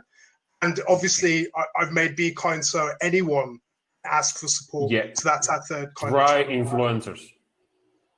That's one part which can help you with this audience. Yeah, so sorry that I had so much more to say, but viral marketing is what I've targeted. And I'm working on some names like Anthony Joshua. It's going to be a shot in the dark, but I was trained by Darren Barker, former world champion. And if we can get momentum going, it's not beyond the realms of possibility for me to pick up the phone to say, Darren, who was the first signing for Eddie Hearn, who's the CEO of Matchroom. So, I'm just kind of giving you an insight into my thought process with these things. But I've already come up with what I think might be a viral Be Kind challenge. So it's lighting the fuse, which is what we're trying to get support with. But I completely agree with everything you've said in terms of go-to-market, viral marketing, and the like. Rock on. Yeah, well done. Time is up. Thank you very much. Thank you so much. Thank you. Thank you all for your feedback and your time. Thank you. And the audience. Cheers. Really appreciate it. Cheers. So for the audience, I'm posting in the chat. I'm going to ask a couple questions from the judges if they're able. One thing I'd love to hear is just, about your funds, how people can reach you, and if you have general advice for, based on the things that you just saw. Do you all have like 5 minutes to do that, or am I asking too much? You all just gave like an hour and a half. I always ask too much. You're welcome to, and you came 2 nights in a row. So did Martin. I really appreciate it. But so in the chat, everybody, Amelia is starting in 60 seconds. You find her by clicking sessions and then scrolling down and clicking Amelia's. She's doing a 15-minute presentation on pitch decks. So for the startups that just came and want to improve their pitch decks, This is your opportunity to go and learn from her, and then she'll also take questions. I'm just going to chat with the three judges here and find out, some of their learnings. We're just going to talk for, 5 or 10 minutes at the most. But to start off, I would just love to hear, just to make sure we don't run out of time, about each of your, funds, like who should reach out to you, and how they should reach out to you if they wanted to reach you. Who's going to be not shy? Ladies first. Oh, of course. Lubo, Okay. it's all you. Yeah, so we are Blue Lake Fund and Startup Accelerator, and we are investing in early stage startups from UK and Eastern Europe. We have a very special focus on startups from developing economies and Ukraine in particular, because it's hotbed of tech talents, and more and more startups are appearing here, and we really want to find the next big thing here, invest into them, and link them with the UK market where we're based. So we love AI. We love B2B, everything related to HR, education, well-being. And as I said, so probably our secret sauce is finding that hidden gems, in developing countries, supporting them and helping them to become global tech, giants. This is pretty much it. Maybe one more important thing for startups, we're really open to talk and to meet new startups, but we don't invest till the end of this year, it would be fair to say. But starting from early next year, we are going to launch new fund and invest again. But please feel free to reach out to me in LinkedIn, by email, or in any other way. We're really open to talk. That's it. Awesome. Toyosi? Sure. Hi guys, I'm Toyosi. I'm wearing my t-shirt, so the Creator Fund. You can drop me a line at toyosi@thecreatorfund.com, or you can ping me on LinkedIn. I wear a couple of hats. So Creator Fund, just for your information, is a European VC that's focused on student-led startups. So if you're a student or you're a recent alumni, so anything up to 3 years, we're reasonably, we are industry agnostic. As with every other VC, we do like B2B mostly, but we also look at consumer. The other thing is I wear a couple of hats. So I'm quite plugged into Founders Factory as well, which is an incubator and accelerator in the UK, and actually in other cities as well, so Paris, New York, etc. And I mentor some startups focused on diversity. So trying to improve diversity in venture on the startup side, as well as the investment side. I also, I guess my personal interest is cloud companies and B2B marketplaces. And so I'm plugged into a couple of larger seed, Series A, Series B funds. And so if you're an entrepreneur building something interesting in any of the things that I've just alluded to, then please reach out. I'll be more than happy to connect you if I can, or we'll invest ourselves. Awesome. And Martin? Yeah, Martin Bolotsky. I'm based in Vienna, partner in the fund called Nation One, each investing only in Czech Republic, by the way. So it's I'm external to my own fund and country. We are agnostic fund, early stage, investing up to 1.5 million euros. We invest various things. My background is in technology. I studied and lived 5 years in UK at Oxford, so I'm quite familiar with that part of the role as well. Mostly very analytical, so we basically figure out I'm the guy who just tried to ask the question which are the worstest to ask. It's one of my strengths where I basically try to mentor my founders for especially also for next fundraising. Even for my portfolio companies, sometimes they hate me because I'm really try to prepare them for the worst questions ever asked. Because it is not only about love. Unfortunately, the investment business is quite harsh, and you need to know. So I'm mentoring on the analytical side, mentoring on the mental health a little bit. From personal experience, I started 2 businesses, both failed. Good learning points which I can share is like just not ask about money too soon. Try to figure out even if your startup is for you first, and this part it will take time. And don't be worried about failing. It's really important you know how to fail, because you need to get up next morning, especially for people who will have families, kids, and stuff like that, which most people do. Or like I have a 2 small, and they always try to get me like up to bed, like do something for me. So to reach me, LinkedIn is the best way. I'm quite active there, so usually I reply in 24 hours. Thank you.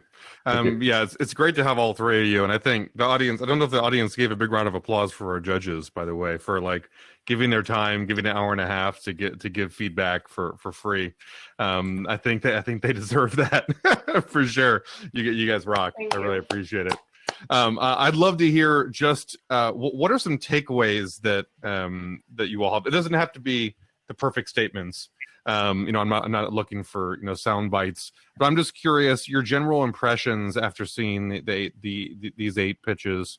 What's some advice that you'd like to offer founders, or what are just some takeaways that you have from the evening that would help founders? Yeah. I think all the founders, sorry. Yeah, go on.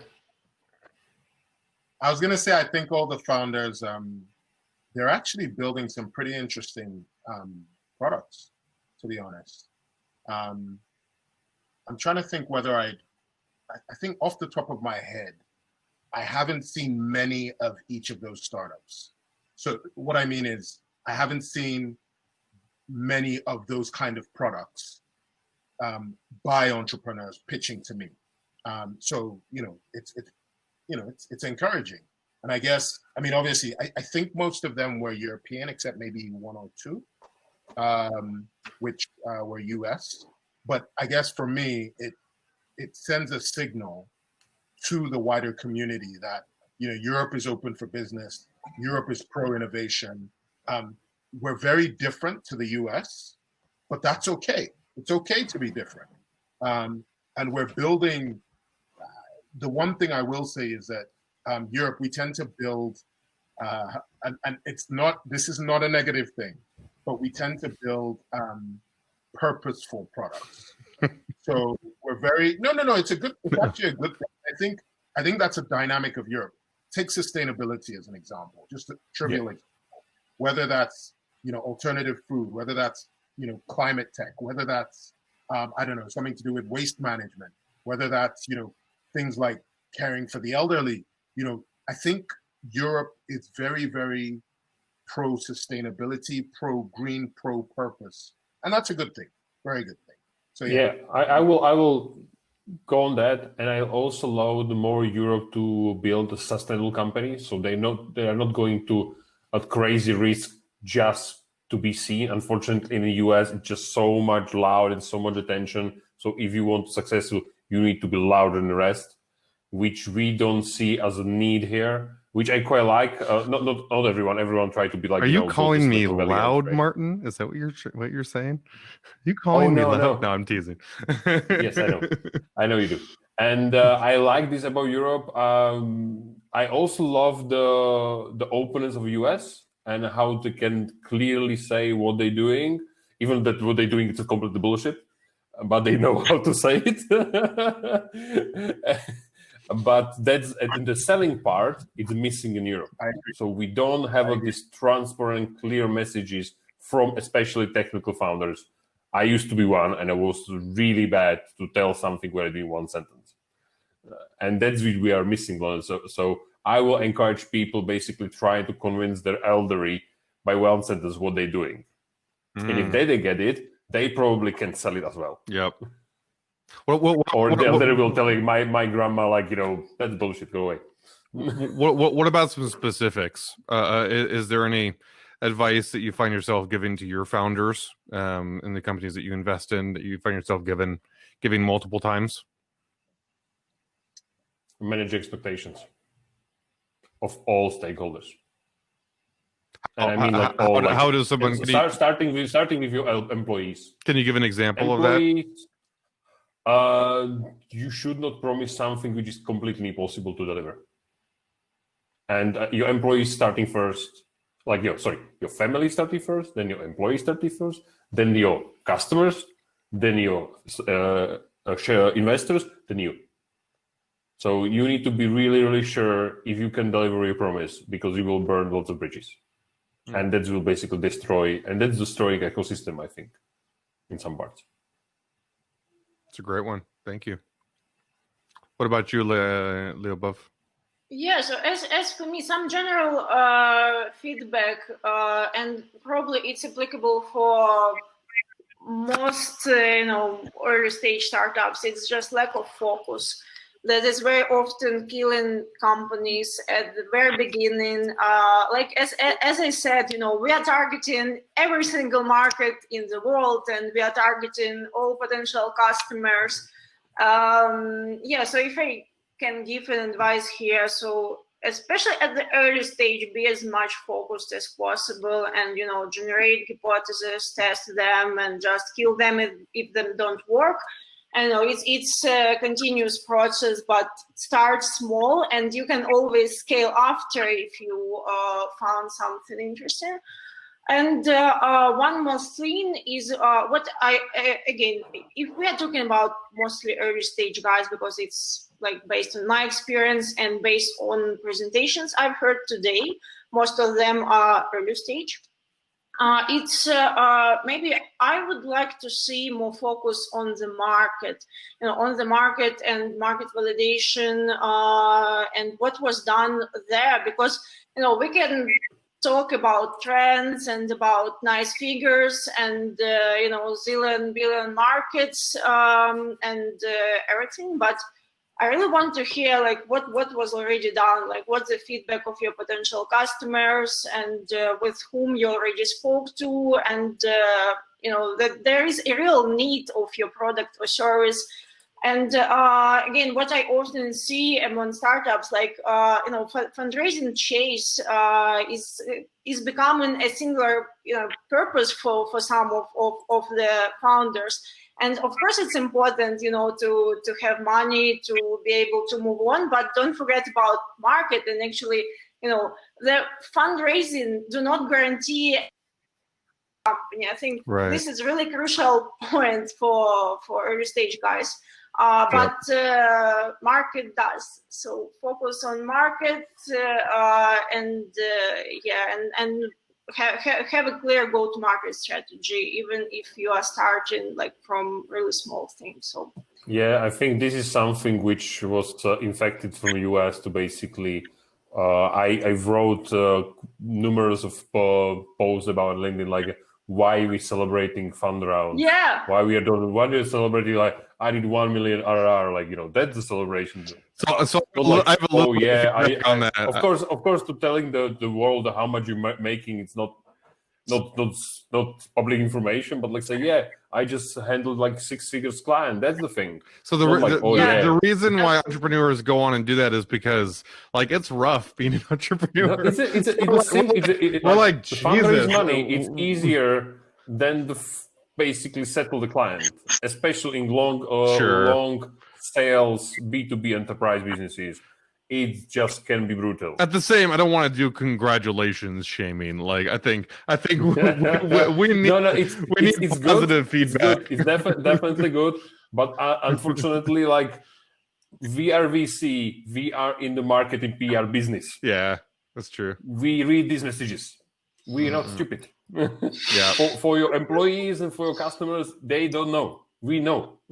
You know what it means. Well, it's maybe it's for customers, because if they just got funding, they're not posting it for you. They're posting it for their mom. Yes. I told you. But sometimes I see, like, I just already raised so much money, to just give me a little bit more. Yeah. But their mom doesn't know what it means, and their mom is the one that reads it. Yeah. No, it's good. Like, but it's also go back to managing expectations. Like, yeah.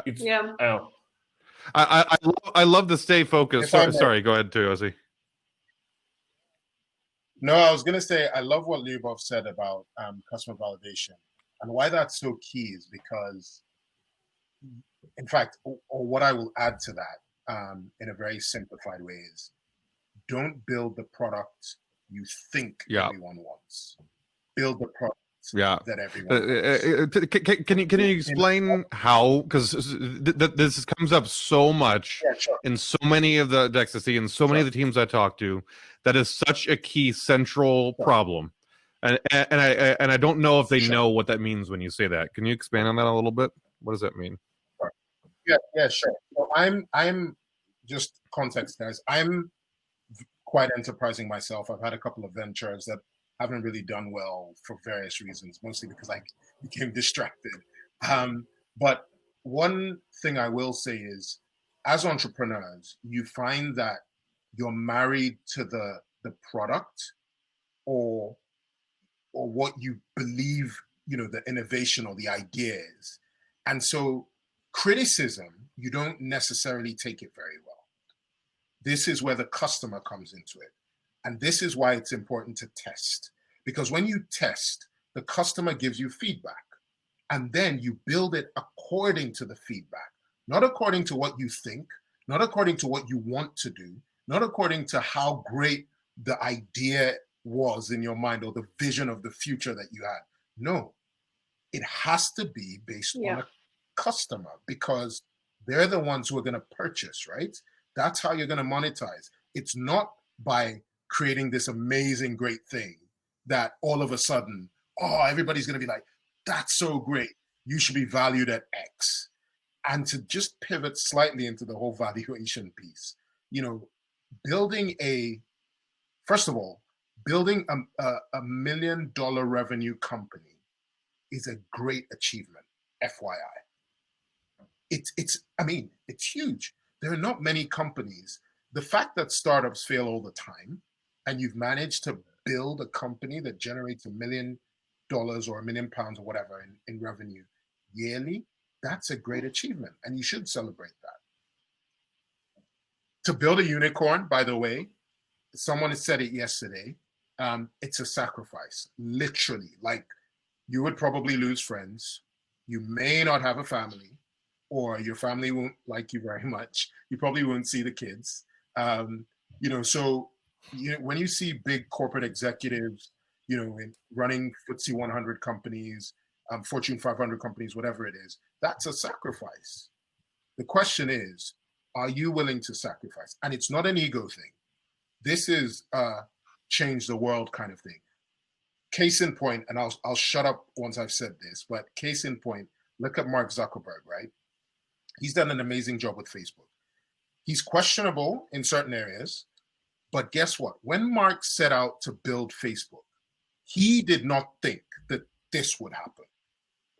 Yes, okay, fine. There's the whole vendetta against his girlfriend and all that, but he did not expect it to be this animal that all of a sudden he's now under the magnifying glass all the time. Why? Because he's publicly listed. The company is extremely successful and is valued at loads of money, but I'm sure he did not sign up for this when he first started the company. So just bear that in mind as you guys build out your. I loved what Lyubov said about staying focused, and it's hard. It's hard when you're building a company. Like, even what we're doing. I'm getting literally 100 emails a day, and so many of them sound like such cool opportunities, and I'm like, oh my gosh, sounds so cool. I'll take a call, and I'll take another call. And you should have seen my schedule 2 weeks ago. I was literally doing 18, 20 calls a day. It was like call. And it got to the point where we couldn't do our core, which is put on these great events. I was like, oh my God, I'm just taking calls all day with potential opportunities. But you have to give serious time to focus on your core too, and to not get distracted, not expand too fast. But then all the investors say, we want to see you expanding, we want to see you growing. So you do have to grow and expand, but at the same time, stay focused. And what popped into my head, which I really wanted to share, was just, I don't know if you guys do this in Europe or in Eastern Europe.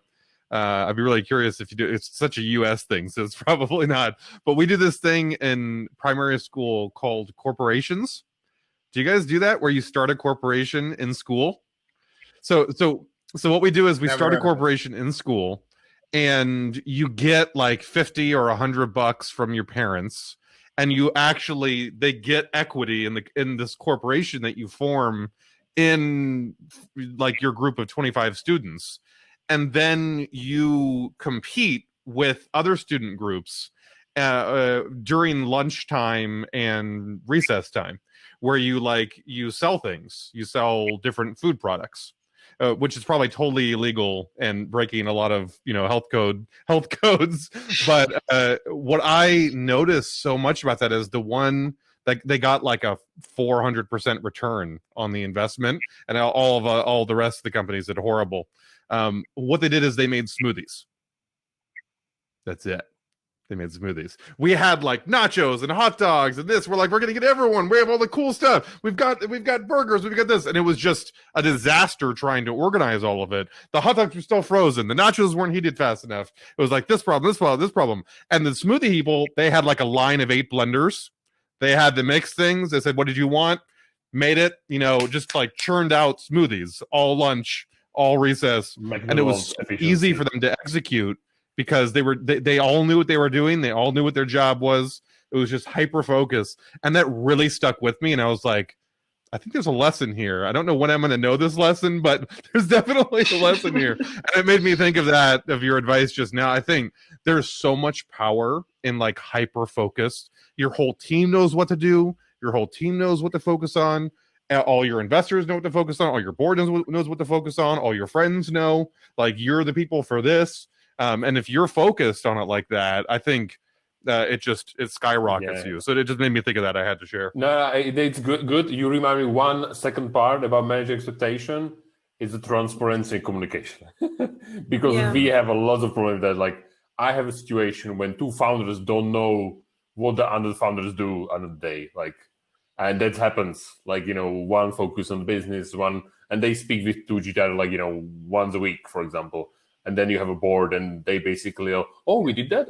We have that plan. Like, we like, and they're like, okay, guys, we have some communication issue. Like, it need to be streamlined, and it's quite happening a lot, especially where the mission. Like, one, I agree with the about like to focus, but the second part, like, any entrepreneur has this vision thing, like, which is beyond the short term, and say, like, as a Ford says, like, if I ask people, they will tell me, give me faster horses. So the combination with, like, currently I'm serving the customer, but I'm learning much about him. So I'm going to, about the bubble, look on the top and say, okay, I can do it 3 steps and fix the problem a different way. Overlap my competition, and this is the like midterm look, which you need to still keep. Okay, I should not really just to be that much deep with my current customer. I need to learn from him, serve him, get the money to build something better. I agree with that. And maybe following Martin's topic about the team, I think it's also important to have different experience. Like, it may sounds obvious, but so Andrew, you asked why some startups are focusing only on product. Sometimes it's happening, then they have only tech people engineers among founders, and they don't have business expertise in the team. So yeah, I completely agree that it's important to see a bigger picture, but it's also important to have a team which is able to see things from different angles, to have that comprehensive view on things, like technical side of things, business side of things, and and other things. Yeah. Absolutely. I'll do a plug here. Diversity is important, and when I say diversity, I don't necessarily mean cultural diversity, which is the obvious one, or even gender diversity, which is also another obvious one. But even if it's age diversity, if it's experience, if it's geography, because you'd be amazed at how different it's a little bit like artificial intelligence, right? Artificial intelligence is good as the data that you put into it, right? So imagine if you have a system where you have multiple data points such that you can actually leverage the power of the complete data set.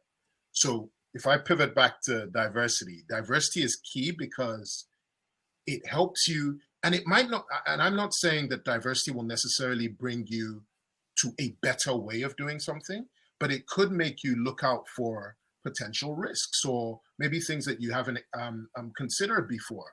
And so all these different touch points, I think, is very, very key when building a team. That's perfect. And I apologize, I can't answer a couple of audience questions because I've already stolen so much of these judges' time. Like, they're being super sweet, but we all get tired. We all have our limits. So you're definitely all invited back, and I really hope to hear from you again and talk to you again.